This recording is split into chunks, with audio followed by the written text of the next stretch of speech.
This week marks 6 months since Hurricane Ian hit Florida. So all week long, we're checking in with people we met right after that hurricane to see how the rebuilding process is going.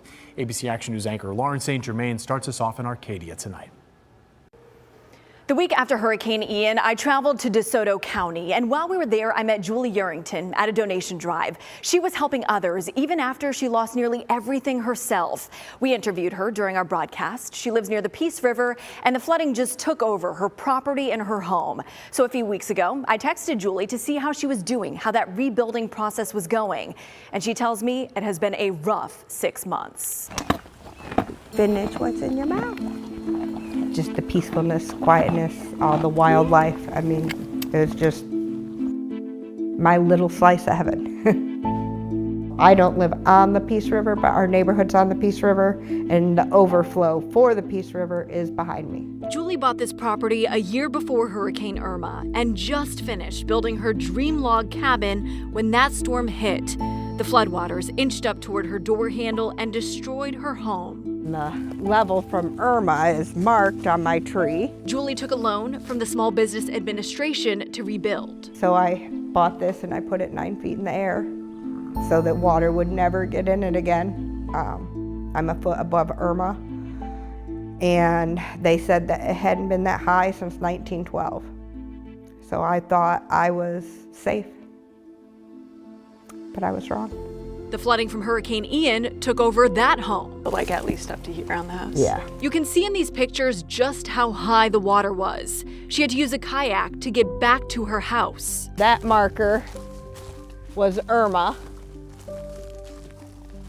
and Ian was 5 feet higher than that.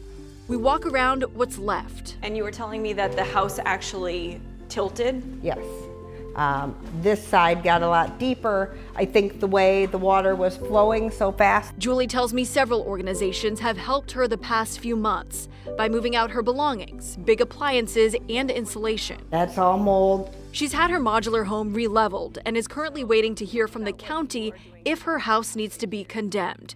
She explained to me what's going on with her insurance money. I first received $30,000 about 3 months after the hurricane, but it was made out to me in SBA. SBA took it and took it off my mortgage. Julie just received another check, and SBA representatives told her they would take the money for the mortgage as well. So she hired a public adjuster to see if she can get anything from her insurance payout to help her rebuild. How are you doing after all of this? I have my moments.